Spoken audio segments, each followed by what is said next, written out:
So friends, मैं एक बार फिर से आपके समक्ष हाजिर हूँ और एक नई टिप के साथ माइक्रोसॉफ्ट वर्ड में हम किस प्रकार से काम करते हैं।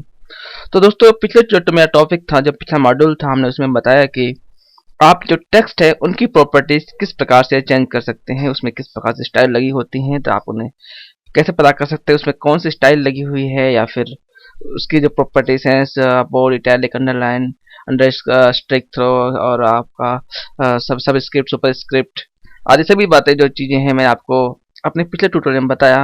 और अब आज के ट्यूटोरियल में बताने जा रहा हूं आपको कि फाइंड एंड रिप्लेस कैसे इसके अंदर कैसे यूज करते हैं माइक्रोसॉफ्ट वर्ड के अंदर, और उसके बेनिफिट्स क्या हैं। दोस्तों, फाइंड एंड रिप्लेस अगर आप बिल्कुल एक्सट्रीम राइट जाएंगे तो आपको यहाँ पे दिखाई देगा फाइंड एंड रिप्लेस, दिखाई तो आपको फाइंड लिखा होता है, फाइंड गो टू, और इसके नीचे होता है रिप्लेस। तो दोस्तों, फाइंड एंड रिप्लेस क्या होता है, आज हम इसके बारे में बात करेंगे। सबसे पहले तो हम बात करते हैं फाइंड क्या होता है। जैसे दोस्तों, कई बार होता है कि जैसे मेरा ये डॉक्यूमेंट है, 2-3 पेज का है तो कोई प्रॉब्लम नहीं है, लेकिन कई बार डॉक्यूमेंट होते हैं 50 पेज के, 100 पेज के जब काफी ज्यादा पेज के डॉक्यूमेंट भी होते हैं वर्ड में, जो यूज किए जाते हैं, बनाए जाते हैं, तो उसमें हमें पता होता है कोई पर्टिकुलर वर्ड है, उसकी स्पेलिंग चेंज करते हैं। जैसे बेसिकली होता क्या है कि हम यूएस में लिखते हैं COLOR लिखते हैं, और वही जब यूके में लिखते हैं COLOUR लिख देते हैं। तो कई बार होता क्या है कि जैसे हमें COLOR लिखा हुआ है वर्ड पूरे डॉक्यूमेंट में पूरे, तो हमें अब यूके के लिए भेजना है, या मतलब यूएस के लिए बना हुआ था, अब उसे यूके के लिए भेजना है, तो हमें क्या करना है कि उसको OUR करना है।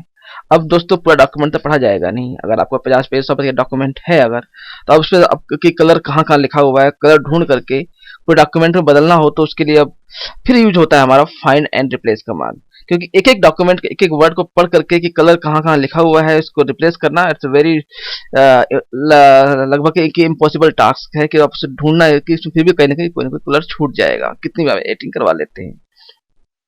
तो दोस्तों, अब फाइंड कैसे यूज करते हैं, इससे हम इस पर क्लिक करते हैं फाइंड पे। जैसे क्लिक करेंगे फाइंड पे, आप यहाँ देखिए कि एक ही मेनू खुल जाता है, फाइंड, रिप्लेस, गो टू। आप यहाँ पे तीनों अलग अलग भले ही देख रहे हैं, लेकिन यहाँ जब मेनू खुलता है तो वहाँ पे आपके 3 टैब दिख जाते हैं, रिप्लेस, गो टू, यानी आप एक ही कमांड से आप इन तीनों को एक्सेस कर सकते हैं। शॉर्टकट की होती है इसकी दोस्तों, आप यहाँ पे देखिए फाइंड पे आते हैं, जैसे क्लिक करेंगे यहाँ पे पॉज कर रखेंगे तो आपके नीचे आ जाएगा फाइंड का जो शॉर्टकट की है, वो आपका नोटिफिकेशन जो मेनू आता है, मेनू टेल, इसके अंदर दिखाएगा आपको कंट्रोल F। आप कंट्रोल F प्रेस करेंगे तो अपने आप ही एक फाइंड पे आ जाता है।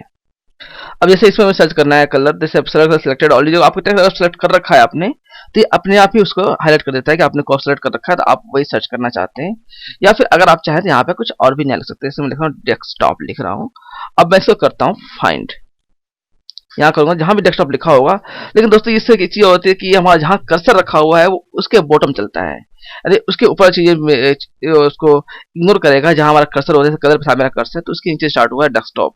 नेक्स्ट करूंगा तो इसके और नीचे जाएगा, नेक्स्ट करूंगा तो अगर नीचे और होगा तो क्या सर्च करेगा, अगर नहीं होगा तो आपको एक वार्निंग मैसेज देगा कि वर्ड है reach the end of the document, यानी लास्ट तक पहुंच गया है और कोई डेस्कटॉप वर्ड नहीं मिला है। तो क्या आप चाहते हैं कि यह शुरुआत से स्टार्टिंग करे, मतलब जो बिगिनिंग है वहां से स्टार्ट करें? आप यस कर देंगे तो जिसका पहले वर्ड था डेस्कटॉप से ऊपर लिखा हुआ है, आप यहाँ देख रहे हैं, इसको भी सेलेक्ट करेगा, जबकि हमारा लास्ट टाइम कर्सर यहाँ पे था। तो इस तरह आप कोई भी डॉक्यूमेंट के अंदर आप फाइंड का जो कमांड है वो यूज कर सकते हैं कि टेक्स्ट को कैसे फाइंड करते हैं। अब हम बात करते हैं रिप्लेस पे। अब रिप्लेस पे आते हैं, यहाँ देखिए वही टैब में नेक्स्ट मेनू टैब का रिप्लेस है, आप यहाँ से रिप्लेस यूज कर सकते हैं। आप रिप्लेस पे आते हैं, रिप्लेस पे आप इसको किस चीज से रिप्लेस करना चाहते हैं। अब डेस्कटॉप को जो भी आप वर्ड डालेंगे, कि आप डेस्कटॉप वैसे कुछ और वर्ड तो है नहीं, फिर मैं आपको दिखाता हूँ कुछ और, जिसकी डेस्कटॉप को हम किससे रिप्लेस करेंगे। डेस्कटॉप प्रिंटिंग डाल देते हैं, जैसे प्रिंटिंग, पब्लिशिंग टिप्स जो भी है, वो एक सेंस बनाने के लिए। अब मैं करता हूँ इसको रिप्लेस, तो जो पहला डेस्कटॉप वर्ड है उसको करता हूँ रिप्लेस, देखिए वो अपने आप ही प्रिंटिंग से रिप्लेस हो गया, प्रिंटिंग पब्लिशिंग टिप्स इन हिंदी। और उसके बाद अपने आप ही नेक्स्ट वर्ड है वो भी सेलेक्ट हो जाता है, रिप्लेस करना, उसको रिप्लेस कर दीजिए। वर्ड है searching finish the searching document, आके इसने यहाँ क्या किया कि यहाँ पे आके इसको कर दिया कि वर्ड है फिनिश सर्चिंग, क्योंकि इससे पहले वो आगे की सर्च कर चुका है। आप इसको दोबारा सर्च करेंगे तो नीचे वाला उसे सर्च करेगा, क्योंकि इस डॉक्यूमेंट को एक बार ऊपर ही थोड़ा लेता है, क्योंकि हमने कलर से स्टार्ट किया था तो उसे नीचे सेलेक्ट कर लिया, इसके बाद ऊपर 2 बचे हुए थे, उसने हमें उस पर रिप्लेस कमांड लगा दिए हमने। आप इसको रिप्लेस कर सकते हैं, फिर अगला भी रिप्लेस कर सकते हैं, या फिर इसमें कमांड होता है कि रिप्लेस ऑल। अब जैसे प्रिंटिंग है, मैं प्रिंटिंग दोबारा सेट करता हूँ, PRINTING, प्रिंटिंग को रिप्लेस करता हूँ डेस्कटॉप से वापस। तो अभी तक तो मैंने उनको एक एक बार से रिप्लेस किया है। अब मैं इसको करता हूँ रिप्लेस ऑल। ये देखिए, तो जहां जहां भी होंगे ये अपने आप ही उन्हें पूरे डॉक्यूमेंट के अंदर रिप्लेस कर देगा। कहीं भी आपको डेस्कटॉप जहां जहां पर प्रिंट लिखा हुआ था, यहाँ प्रिंटिंग चेंज किया था, यहाँ पे प्रिंटिंग था, यहाँ पर प्रिंटिंग था, और यहाँ पे प्रिंटिंग चेंज कर चुके थे, तो जहां जहां उसको प्रिंटिंग वर्ड मिलेगा वो उनको डेस्कटॉप से बदल देगा। तो दोस्तों आपने देखा कि कितना इजी हो जाता है यदि किसी भी डॉक्यूमेंट के अंदर हमें पर्टिकुलर वर्ड पता हो। कई बार हमें नाम बदलने होते हैं डॉक्यूमेंट के अंदर, तो नाम बदलने बड़े आसान होते हैं।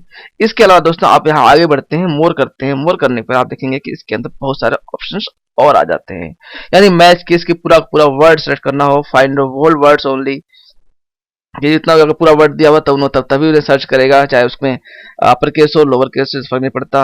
यूज वाइल्ड कार्ड्स है, या साउंड लाइक भी अगर आप उसकी चीज जो इंग्लिश है उस तरीके से अगर उसकी बोली जाती है लिखी जाती है तो उसको उस बेस पे भी सर्च कर सकता है। और find all forms of word, यानी और इसमें एक वर्ड है फाइंड ऑल वर्ड फॉर्म्स, यानी अगर आपने इस पर टिक किया तो डॉक्यूमेंट के अंदर वो वर्ड जहां जहां भी होगा वह सारा एक ही कमांड में एक ही बार में सिलेक्ट हो जाता है अपने आप ही। तो दोस्तों आपने देखा कि फाइंड एंड रिप्लेस कमांड का हम किस प्रकार से इस्तेमाल करते हैं डॉक्यूमेंट के अंदर, माइक्रोसॉफ्ट वर्ड के अंदर। यदि अब भी आपको कोई सवाल आ रहे हो तो आप मुझे कमेंट के माध्यम से, जो कमेंट सेक्शन है वहां से आप मुझे बता सकते हैं। और मेरे चैनल को सब्सक्राइब करना बिल्कुल ना भूलें, क्योंकि इस वर्ड के और भी बहुत सारे टिप्स इस प्रकार से आने वाली हैं। धन्यवाद।